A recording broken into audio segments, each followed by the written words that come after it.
Toledo, en la ciudad de Granada, allí se crió un mancebo que Diego León se llama. Él es alto de cuerpo, morenito de su cara, delgadito de cintura, mozo criado entre damas, de una tal se enamoró. Se miran por una reja y también por una ventana. Desde mi niñez, España alentaba mi imaginación como un sueño por los romances y relatos que escuché tantas veces de boca de nuestras viejas. Hoy, unas circunstancias extraordinarias me han traído a España. El sueño se ha hecho realidad. He recorrido las calles de la antigua judería de Toledo en busca de los vestigios de Sefarad, la España judía, la cuna de mis antepasados sefardíes que a lo largo de los siglos, dispersos por el mundo, han conservado su lengua de raíz castellana.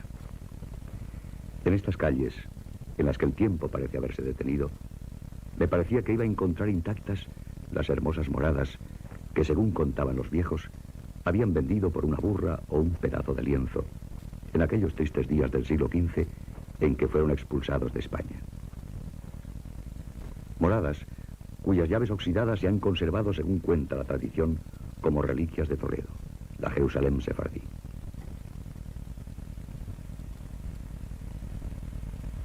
Era un gozo reencontrar en boca de todos una lengua tan cercana y tan alejada de la mía. Cada rincón parecía tener un mensaje para mí. Me encaminé impaciente hacia Santa María la Blanca. En aquella sinagoga, construida por Joseph ben Susan a fines del siglo XII, me parecía que las sombras de mis antepasados me rodeaban entonando cantos litúrgicos.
Toledo está lleno de recuerdos entrañables para mi pueblo. Ante mí se alzaba la llamada Casa del Greco, que fue palacio de Samuel Aleví, y junto a ella la sinagoga llamada del Tránsito, que mandara construir sobre el año 1357 y que yo conocía bien por fotografías y grabados de otra época.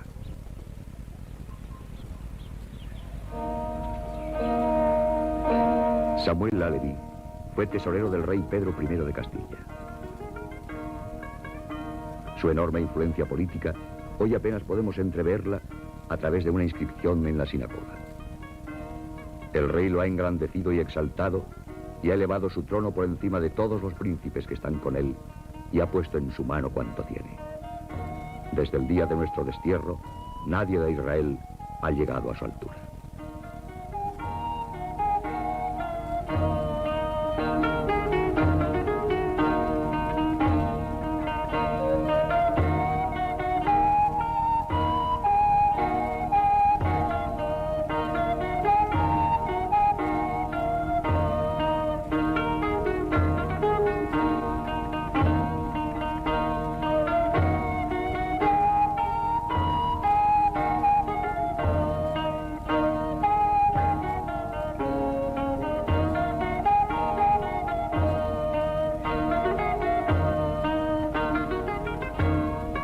Visité la biblioteca hebraica del museo.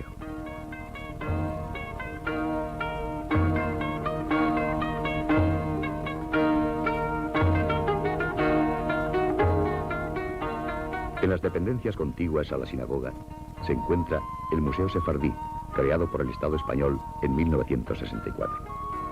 En él pude contemplar inscripciones, lápidas tumbales, manuscritos, amuletos cabalísticos y objetos de culto que me atraían desde sus vitrinas, hablándome de un pasado deslumbrante en el que el judaísmo ocupó un lugar privilegiado en la cultura española.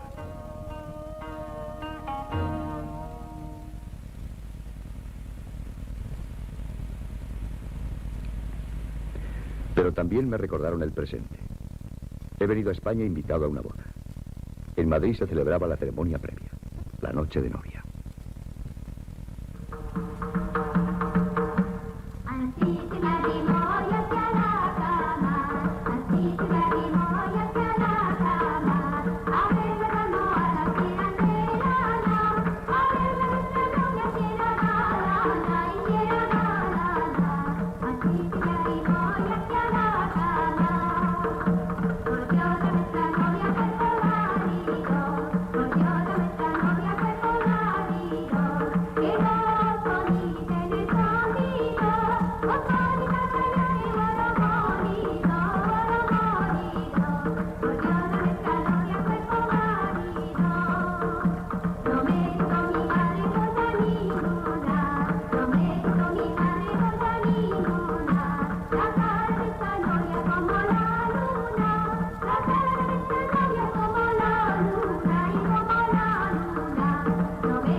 Tres días después se celebraría la boda.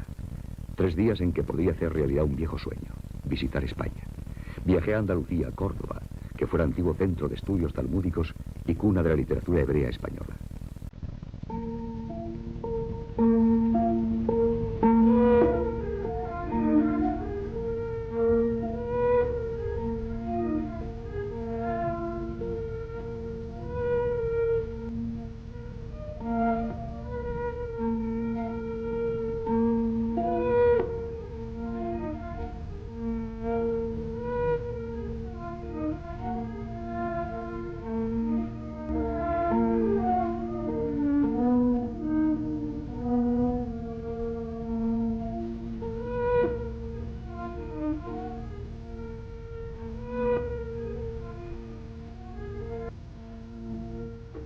Aquellas calles tristes, solitarias, que parecen añorar a sus antiguos moradores, me hablaban de Maimónides, Rabbi Moshe ben Maimón, Rambam, nacido en Córdoba en el año 1135.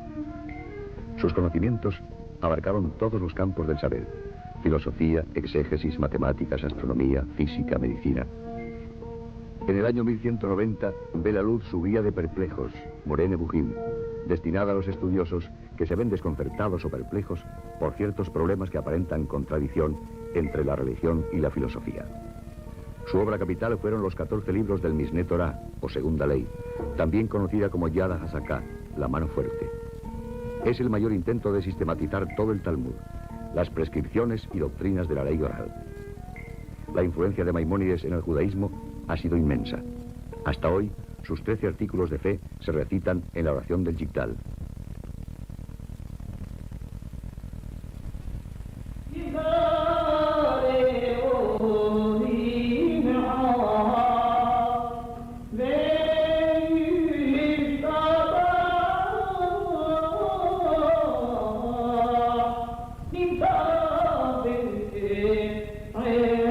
Muy próxima a la estatua de Maimónides se encuentra la sinagoga, accesible a través de un patio interior, rodeada de viviendas que en otro tiempo ocuparon una escuela talmúdica y la sala de reuniones del Aljama.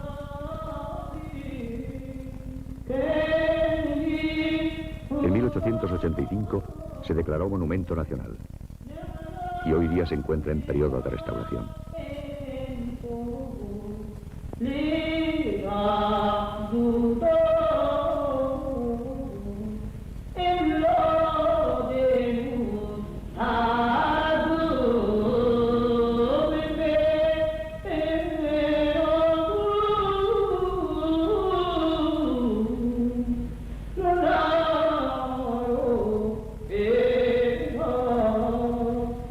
Una lápida nos informa sobre su fundación.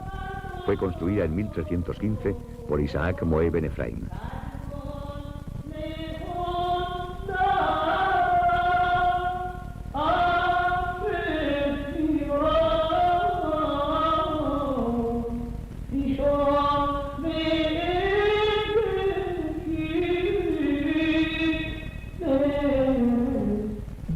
la Catedral de Sevilla visité la tumba de Fernando III, el rey que concedió a los judíos privilegios especiales en sus fueros.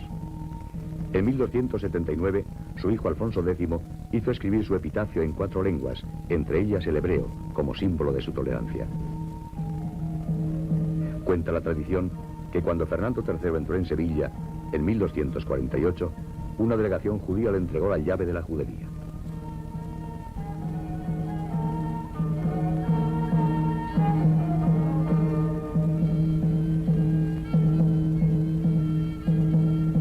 Esta llave pude verla en la catedral.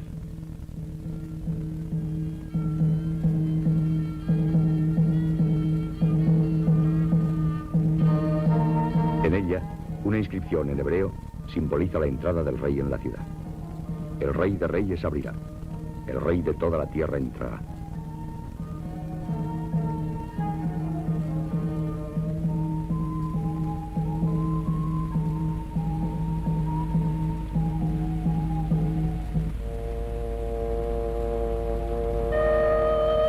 Al caer la tarde, di un corto paseo por el barrio de Santa Cruz, la antigua judería de Sevilla.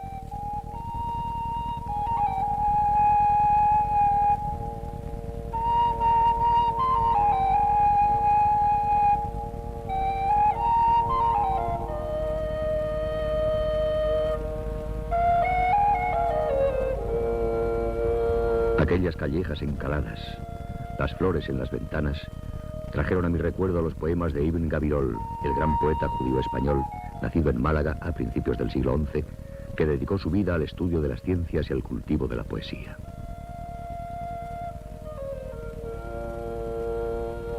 Ven, amigo y amigo de los astros, ven conmigo a dormir en las aldeas, que ya pasó el invierno, y se oye en nuestra tierra el canto de zorzales y de tórtolas. Dejemos que a la sombra del granado, de palmas, de manzanos y naranjos, el sueño nos invada. Vaguemos a la sombra de las parras, dejándonos vencer por el deseo de contemplar las flores renovadas. Qué galanas son las ramas que renueva el tiempo nuevo y los retoños nacidos por el huerto. Una hacia otra se inclinan, como charlando las palmas, cuando cruza sobre ellas el viento. Se acercaba el día de la boda. Me puse en camino. Quería conocer Hervás, un pequeño pueblo de Cáceres donde el judaísmo se ha conservado vivo en el recuerdo popular. Un viejo refrán español dice: en Hervás, judíos los más. De que lloras, blanca niña, de que lloras, blanca flor, lloro por ti, caballero, que te vas y me dejas niña y muchacha, chica de la poca edad. Tengo hijos chiquiticos, lloran y demandan pan. Llegó el momento tan esperado. En la sinagoga de Madrid se inició la ceremonia de la boda.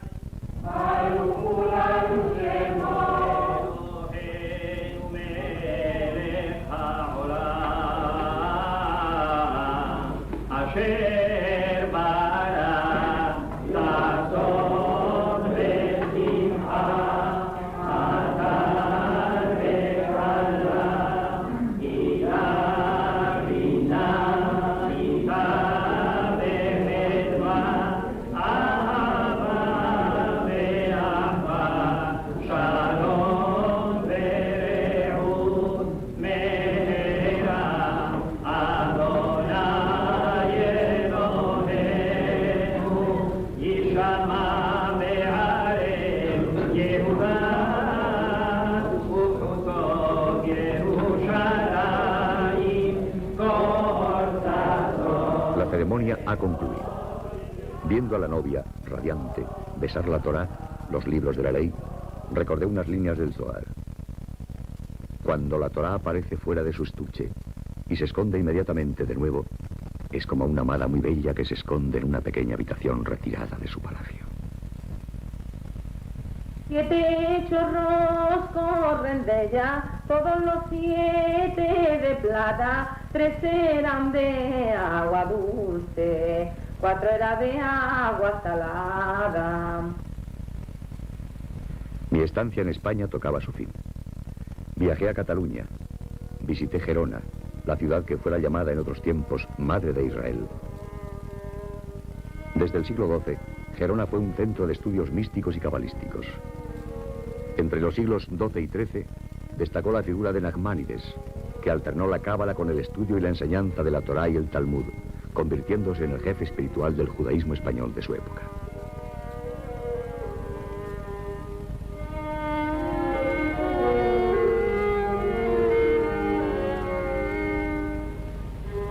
Aún hoy, en diversos edificios modificados por el paso del tiempo, pude ver, en el quicio de las puertas, el hueco en que se introducía la mezuzá, cumpliendo el precepto del Deuteronomio. Estos mandamientos los escribirás en las jambas de tus casas. Visité el centro Isaac el Ciego, una moderna construcción levantada sobre las ruinas de un complejo compuesto por sinagogas, baño ritual y dependencias hospitalarias, según consta en un acta notarial de 1492.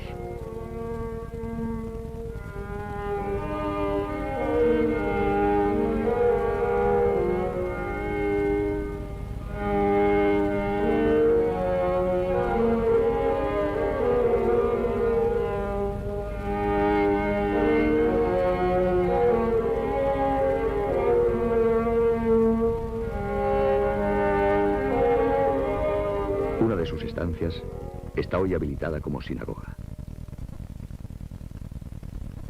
Al atardecer, visité Sempere de Galligans, iglesia románica convertida en museo arqueológico, donde pude contemplar diversas lápidas procedentes de Montjuïc, el monte de los judíos, antiguo cementerio de Gerona.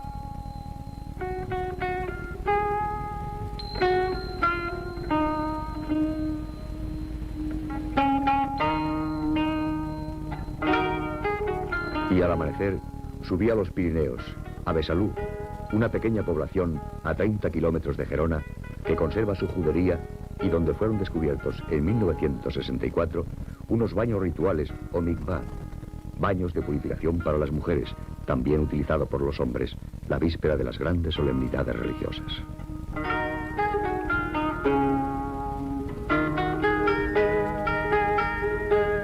En Barcelona, mis amigos de la comunidad me llevaron a visitar lo que hoy queda de los baños nuevos construidos en 1160 por Abraham al-Fakimi.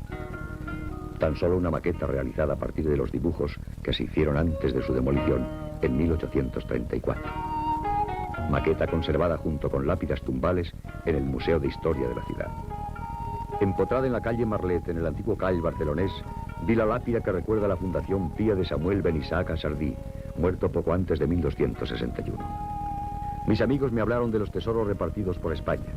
En la Catedral de Palma de Mallorca, el lampadario central y los rimonim, adorno superior en plata del rollo del Pentateuco.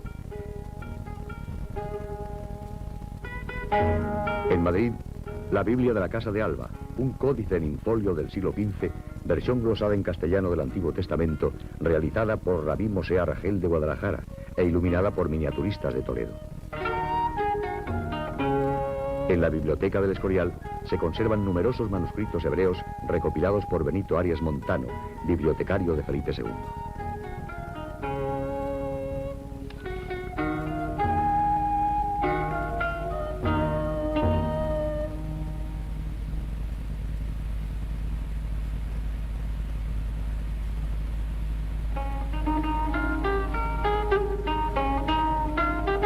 Me informaron sobre la situación del judaísmo en la España actual.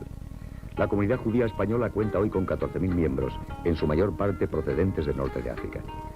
Las principales comunidades son las de Madrid y Barcelona, con 4.000 miembros cada una, y en las que se han fundado colegios. La colectividad judía goza de la plena igualdad y libertad de cultos ratificada por la Constitución de 1978. La sinagoga de Madrid, Beit Yaakov, se construyó en 1968. Existen otras en distintas comunidades españolas, como en Barcelona o esta de Marbella, más reciente, en la Costa del Sol. Desde 1941 funciona en Madrid el Instituto Arias Montano de Estudios Hebraicos, que cuenta con la mejor biblioteca en España sobre el tema. Las principales organizaciones judías mundiales tienen filiales en España, como Bnei Brit, Vitzo, FEMI, Keren Kayemet de Israel, Amigos del Instituto Weizmann o la Federación Sefardí. El momento de la partida me trajo a la memoria unos versos de Yehuda Alevi. Y se afana y se desconsuela y rompe en lágrimas para abandonar Sefarad.